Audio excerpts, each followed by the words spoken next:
భారత ఎన్నికల సంఘం వారిచ్చిన గణన ఫారం పూరించే విధానం ఇప్పుడు చూద్దాం రండి.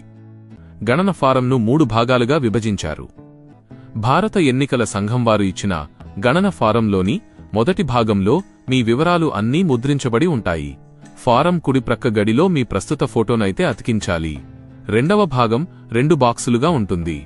ఒకటవ బాక్సులో 2002 నాటికి మీకు ఓటు ఉంటే 2002 ఓటర్ల జాబితా వివరాల ప్రకారంగా ఈ బాక్స్ని పూరించాలి. అంటే ఓటర్ పేరు, ఓటరు గుర్తింపు కార్డు నంబర్, బంధువు పేరు, వారితో మీకున్నటువంటి బంధుత్వం, జిల్లా, రాష్ట్రం, శాసనసభ నియోజకవర్గం పేరు పూరించాలి. అదే బాక్సు క్రింది భాగాన 2002 ఓటర్ల జాబితాలో గల శాసనసభ నియోజకవర్గం సంఖ్య, భాగం సంఖ్య అంటే పోలింగ్ స్టేషన్ నంబరు, క్రమ సంఖ్య అంటే ఓటర్ లిస్టులో మీ సీరియల్ నంబర్ ఎంత అనేది వెయ్యాలి.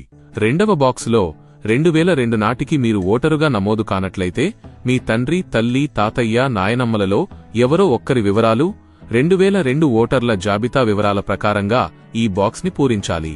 తెలంగాణలోనే కాకుండా భారతదేశంలో ఎక్కడ ఉన్నా వారి గత 2002 నాటి ఎస్ఐఆర్లో ఇవ్వబడిన ఓటర్ల జాబితా వివరాలు చేర్చాలి.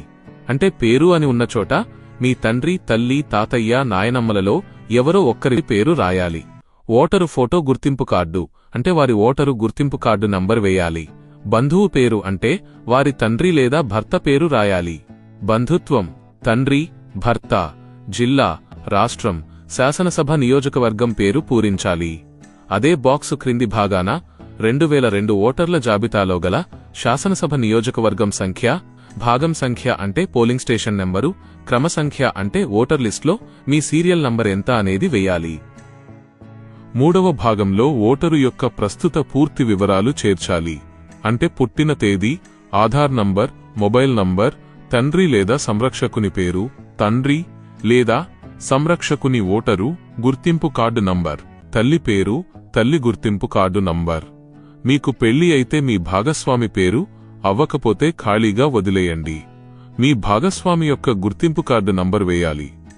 మీకు 2002 నాటి ఓటర్ వివరాలు తెలియకపోతే వాటి డీటెయిల్స్ కోసం ఈ క్రింది వెబ్సైట్లు voters.eci.gov.in యొక్క లింక్ లేదా ఈసీఐ నెట్ మొబైల్ యాప్లో కూడా చూడవచ్చు.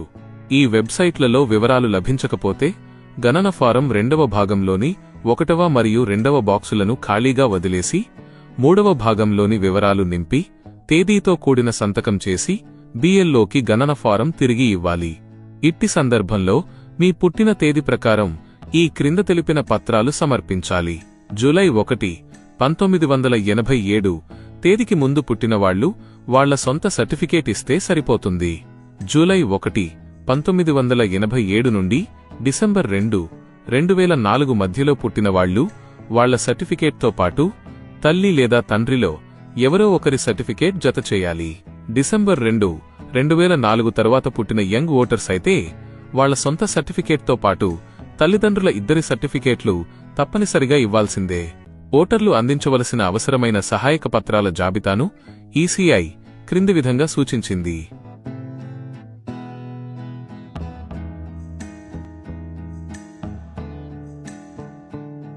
ఓటు అనేది కేవలం ఒక హక్కు మాత్రమే కాదు, ప్రజాస్వామ్యంలో అది మన గొంతుక. ఈ స్పెషల్ ఇంటెన్సివ్ రివిజన్ ద్వారా ప్రతి పౌరుడు యాక్టివ్గా ఈ నమోదు ప్రక్రియలో పాల్గొనటం చాలా ముఖ్యం. కావున బిఎల్ఓలకు సహకరించి పూర్తి సమాచారముతో పాటు అవసరమైన డాక్యుమెంట్ల ప్రతులు జతచేసి ఎన్యుమరేషన్ ఫారంలతో పాటు గడువు తేదీ లోపల బిఎల్ఓలకు అందజేయవలసినదిగా కోరనైనది.